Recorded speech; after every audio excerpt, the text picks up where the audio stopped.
Be comparing the Lord of the Rings franchise to the Hunger Games franchise because in part one of this series, I compared Hunger Games to Starship Troopers. Hunger Games 1. I compared Lord of the Rings to Transformers. Lord of the Rings, unsurprisingly, won. So now I'm going to compare these two.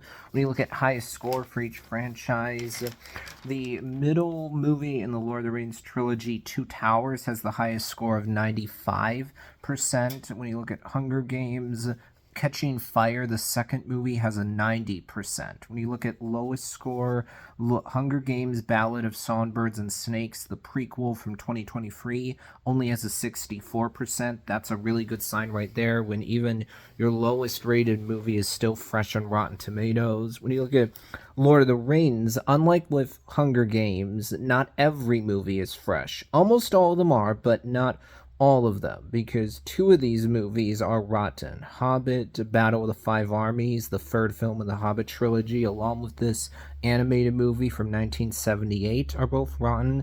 Lowest score is 49% for the 1978 movie. Thus far, Lord of the Rings has won one of the rounds, whereas Hunger Games has won one of them. When you look at average score, this one's actually very close. Hunger Games has an average of 75.4, with Lord of the Rings 74.25. So by literally just a tiny bit, Hunger Games wins here. Then when you look at gap between lowest and highest score, in the case of Hunger Games, you're talking about gap of 26. When you look at Lord of the Rings, talking about a bigger gap for sure of 46. Hunger Games wins this round, meaning so far it has won 3 of the rounds, so it will be winning no matter what. Now, when you look at my personal opinion, on the one hand, I think that the Lord of the Rings trilogy from Peter Jackson is better than any of the Hunger Games movies, and I don't think anyone is going to disagree with that. The Lord of the Rings trilogy from Peter Jackson, easily one of the best and most consistent trilogies ever. Honestly, I find it to be more consistent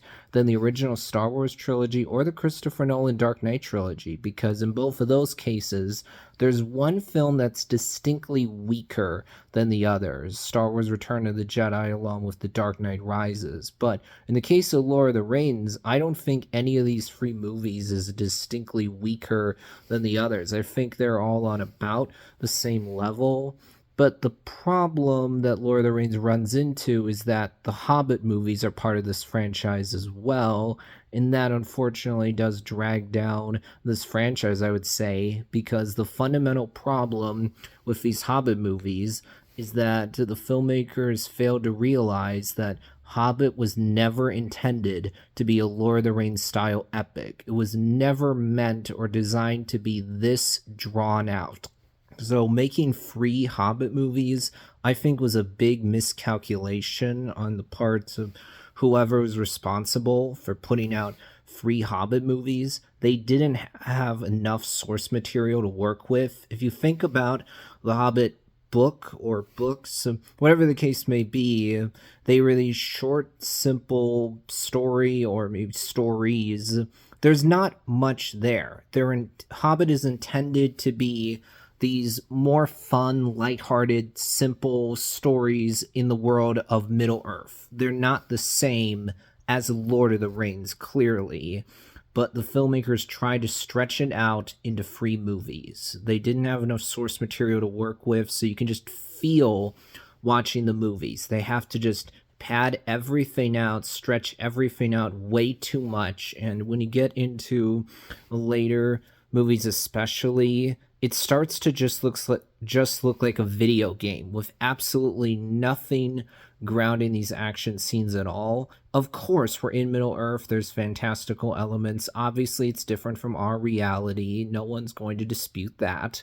But when your action scene just looks so cartoonish that it just looks like a video game, that's a problem, where nothing at all is anchoring it to any kind of reality at all. Now, I think that, yeah, there are good moments in these 3 movies, but overall, they don't work as well. And for me, yeah, I watched the Hobbit movies when I was a college student, but when I think about the question, am I interested in rewatching them? I'm like, No, I really am not interested in rewatching them because the free movies are not short.